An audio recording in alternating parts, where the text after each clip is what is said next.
Vous écoutez la leçon biblique de l'Église de la Science chrétienne indépendante de Plainfield, située à Plainfield, New Jersey, États-Unis d'Amérique. Leçon du dimanche 11 juin 2023. Sujet: Dieu, le conservateur de l'homme. Texte d'or, Psaume. Dieu est pour nous un refuge et un appui, un secours qui ne manque jamais dans la détresse. Lecture alternée. Psaume. C'est pourquoi nous sommes sans crainte quand la terre est bouleversée et que les montagnes chancellent au cœur des mers. Quand les flots de la mer mugissent, écument, se soulèvent jusqu'à faire trembler les montagnes. Il est un fleuve dont les courants réjouissent la cité de Dieu, le sanctuaire des demeures du Très-Haut. Dieu est au milieu d'elle. Elle n'est point ébranlée. Dieu la secourt dès l'aube du matin. Des nations s'agitent, des royaumes s'ébranlent. Il fait entendre sa voix. La terre se fond d'épouvante. Arrêtez, et sachez que je suis Dieu. Je domine sur les nations. Je domine sur la terre. La Bible. Aimez l'Éternel, vous qui avez de la piété. L'Éternel garde les fidèles. Fortifiez les mains languissantes et affermissez les genoux qui chancellent. Dites à ceux qui ont le cœur troublé, prenez courage, ne craignez point, voici votre Dieu. La vengeance viendra, la rétribution de Dieu. Il viendra lui-même et vous sauvera. Alors s'ouvriront les yeux des aveugles, s'ouvriront les oreilles des sourds. Les rachetés de l'Éternel retourneront. Ils iront à Sion avec chant de triomphe, et une joie éternelle couronnera leur tête. L'allégresse et la joie s'approcheront, la douleur et les gémissements s'enfuiront. Maintenant encore, dit l'Éternel, revenez à moi de tout votre cœur, avec des jeûnes, avec des pleurs et des lamentations. Déchirez vos cœurs et non vos vêtements, et revenez à l'Éternel, votre Dieu, car il est compatissant et miséricordieux, lent à la colère et riche en bonté, et il se repent des maux qu'il envoie. Je vous remplacerai les années qu'ont dévoré la sauterelle. Vous mangerez, et vous vous rassasierez, et vous célébrerez le nom de l'Éternel, votre Dieu, qui aura fait pour vous des prodiges. Alors quiconque invoquera le nom de l'Éternel sera sauvé. Le salut sera sur la montagne de Sion et à Jérusalem, comme a dit l'Éternel, et parmi les réchappés que l'Éternel appellera. Un jour, Élisée passait par Sunem. Il y avait là une femme de distinction qui le pressa d'accepter à manger. Elle dit à son mari, « Voici, je sais que cet homme est un saint homme de Dieu. Faisons une petite chambre, afin qu'il s'y retire quand il viendra chez nous. » Élisée, étant revenu à Sunem, se retira dans la chambre haute et y coucha. Il dit à Géasi, son serviteur, « Que faire pour elle ?» Géasi répondit, « Mais elle n'a point de fils, et son mari est vieux. » Géasi l'appela, et elle se présenta à la porte. Élisée lui dit, « À cette même époque, l'année prochaine, tu embrasseras un fils. » Cette femme devint enceinte, et elle enfanta un fils à la même époque, l'année suivante, comme Élisée lui avait dit. L'enfant grandit. Et un jour qu'il était allé trouver son père vers les moissonneurs, il dit à son père, « Ma tête, ma tête. » Le père dit à son serviteur, « Porte-le à sa mère. » Le serviteur l'emporta et l'amena à sa mère, et l'enfant resta sur les genoux de sa mère jusqu'à midi, puis il mourut.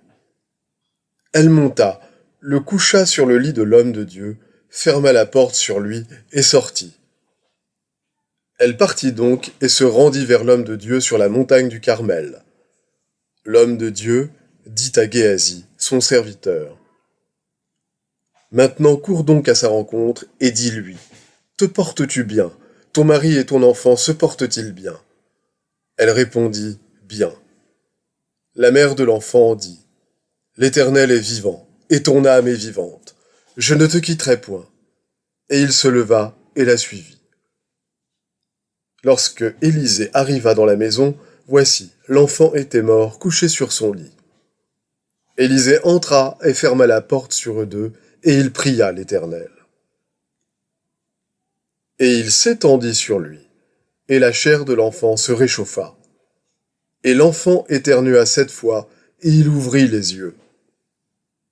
Elle alla se jeter à ses pieds, et se prosterna contre terre, et elle prit son fils et sortit. Il y eut une grande famine dans Samarie. Élisée dit à la femme, dont il avait fait revivre le fils, « Lève-toi, va-t'en, toi et ta maison, et séjourne où tu pourras, car l'Éternel appelle la famine, et même elle vient sur le pays pour 7 années. » La femme se leva, et elle fit selon la parole de l'homme de Dieu. Elle s'en alla, elle et sa maison, et séjourna 7 ans au pays des Philistins. Au bout des 7 ans, la femme revint du pays des Philistins, et elle alla implorer le roi au sujet de sa maison et de son champ. Le roi s'entretenait avec Géasi, serviteur de l'homme de Dieu, et il disait, « Raconte-moi, je te prie, toutes les grandes choses qu'Élisée a faites. » Et pendant qu'il racontait au roi comment Élisée avait rendu la vie à un mort, la femme dont Élisée avait fait revivre le fils vint implorer le roi au sujet de sa maison et de son champ. Géasi dit, « Ô roi, mon seigneur, voici la femme, et voici son fils qu'Élisée a fait revivre. » Puis le roi lui donna un eunuque, auquel il dit, « Fais restituer tout ce qui appartient à cette femme, avec tous les revenus du champ, depuis le jour où elle a quitté le pays jusqu'à maintenant. Tu seras affermi par la justice. Bannis l'inquiétude, car tu n'as rien à craindre, et la frayeur, car elle n'approchera pas de toi. Toute arme forgée contre toi sera sans effet, et toute langue qui s'élèvera en justice contre toi, tu la condamneras. Tel est l'héritage des serviteurs de l'Éternel, tel est le salut qui leur viendra de moi, dit l'Éternel. » Je vais maintenant lire les passages corrélatifs tirés du livre d'études de la science chrétienne, Science et santé, avec la clé des Écritures de Mary Baker Eddy. En science divine, l'homme est soutenu par Dieu, le principe divin de l'être. Du commencement à la fin, les Écritures abondent en récits du triomphe de l'esprit, l'entendement sur la matière. Moïse prouva la puissance de l'entendement en accomplissant ce que les hommes appelaient des miracles. Ainsi firent Josué, Élie et Élisée. L'ère chrétienne fut inaugurée par des signes et des merveilles. L'amour divin a toujours répondu à tout besoin humain et y répondra toujours. Il n'est pas bien de se figurer que Jésus démontra le pouvoir divin de guérir uniquement pour une certaine élite ou pour une période de temps limitée, puisqu'à toute heure, l'amour divin dispense tout bien à l'humanité entière. Le miracle de la grâce n'est pas un miracle pour l'amour. Jésus démontra l'incapacité de la corporalité aussi bien que la capacité infinie de l'esprit, aidant ainsi le sens humain erroné à fuir ses propres convictions et à chercher le salut en science divine. Jésus dit en parlant des enfants de Dieu, non des enfants des hommes. Le royaume de Dieu est au-dedans de vous. C'est-à-dire, la vérité et l'amour règnent dans l'homme réel, ce qui montre que l'homme à l'image de Dieu n'est pas déchu, et qu'il est éternel. Jésus voyait dans la science l'homme parfait, qui lui apparaissait là où l'homme mortel pécheur apparaît au mortel. En cet homme parfait, le Sauveur voyait la ressemblance même de Dieu, et cette vue correcte de l'homme guérissait les malades.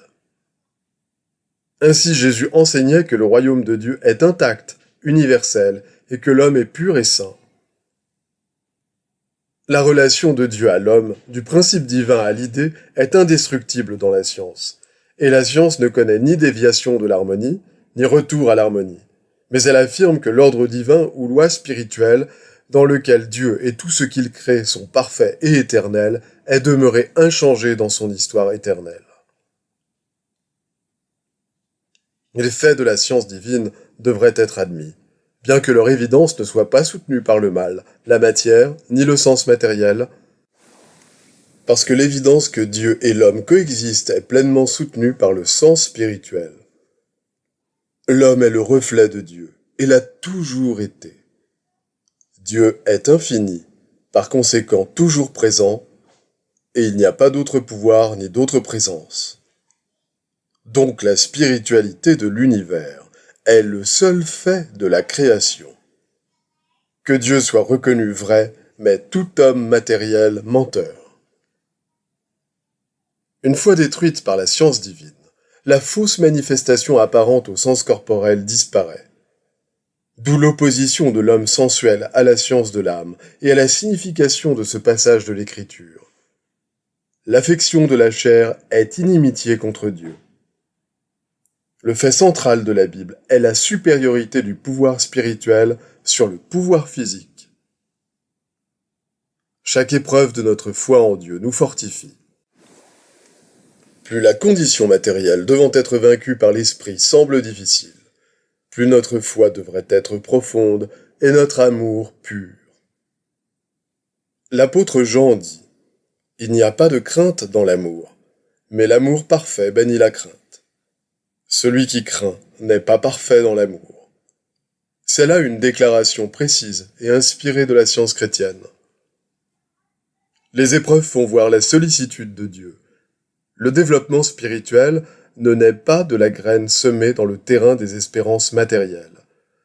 Mais lorsque celle-ci se décompose, l'amour propage de nouveau les joies plus élevées de l'esprit qui n'ont pas de souillure terrestre. Chaque stade successif d'expérience révèle des vues nouvelles de bonté et d'amour divin. Dans la chimicalisation morale, lorsque les symptômes du mal, illusion, s'aggravent, nous pouvons croire dans notre ignorance que le Seigneur a produit le mal. Mais nous devrions savoir que la loi de Dieu ne découvre le prétendu péché et ses effets que pour permettre à la vérité d'anéantir tout sens du mal et tout pouvoir de péché. À mesure que les mortels atteindront un sens plus élevé, grâce à la connaissance de la science chrétienne, ils s'efforceront d'apprendre, non de la matière, mais du divin principe. Dieu a démontré le Christ, la vérité, en tant que seule puissance curative et rédemptrice. Voici la doctrine de la science chrétienne. L'amour divin ne peut être privé de sa manifestation, de son objet. La joie ne peut être changée en tristesse, car la tristesse n'est pas maîtresse de la joie. Le bien ne peut jamais produire le mal. La matière ne peut jamais produire l'entendement, ni la vie aboutir à la mort. L'homme parfait, gouverné par Dieu, son principe parfait, est impeccable et éternel. L'exterminateur de l'erreur est la grande vérité que Dieu, le bien, est l'unique entendement, et que le contraire supposé de l'entendement infini, appelé diable ou mal, n'est pas l'entendement, n'est pas la vérité, mais l'erreur, sans intelligence ni réalité. L'entendement est maître des sens corporels et peut vaincre la maladie, le péché et la mort. Exercez cette autorité que Dieu a donnée. Élevez-vous dans la force de l'esprit pour résister à tout ce qui est dissemblable au bien. Dieu en a rendu l'homme capable, et rien ne saurait invalider les capacités et le pouvoir dont l'homme est divinement doué. Que le désintéressement, la bonté, la miséricorde, la justice, la santé, la sainteté, l'amour, le royaume des cieux, règnent au-dedans de nous, et le péché, la maladie et la mort diminueront jusqu'à ce qu'ils disparaissent finalement. Acceptons la science, renonçons à toutes les théories fondées sur le témoignage des sens, abandonnons les modèles imparfaits et les idéaux illusoires, et ayons ainsi un seul Dieu, un seul entendement, et qu'il soit parfait, produisant ses propres modèles de perfection. Un seul Dieu infini, le bien, unifie les hommes et les nations, constitue la fraternité des hommes, met fin aux guerres, accomplit ces paroles de l'Écriture. Tu aimeras ton prochain comme toi-même, annihile l'idolâtrie païenne et chrétienne, tout ce qui est injuste dans les codes sociaux, civils, criminels, politiques et religieux, établit l'égalité des sexes, annule la malédiction qui pèse sur l'homme et ne laisse rien subsister qui puisse pécher, souffrir, être puni ou détruit. Les devoirs quotidiens de Mary Baker Eddy. Prière quotidienne. Il sera du devoir de tout membre de cette Église de prier chaque jour. Que ton règne vienne, que le règne de la vérité, de la vie et de l'amour divin soit établi en moi et élimine de moi tout péché, et puisse ta parole enrichir les affections de toute l'humanité et la gouverner. Règles pour les mobiles et les actes. Ni l'animosité, ni un attachement purement personnel ne doivent déterminer les mobiles ou les actes des membres de l'Église mère. Dans la science, l'amour divin seul gouverne l'homme, et un scientiste chrétien reflète les douces aménités de l'amour en réprouvant le péché et en manifestant un véritable esprit de fraternité, de charité et de pardon. Les membres de cette Église doivent journellement veiller et prier pour être délivrés de tout mal, pour ne pas prophétiser, juger, condamner, conseiller, influencer ou être influencé d'une manière erronée.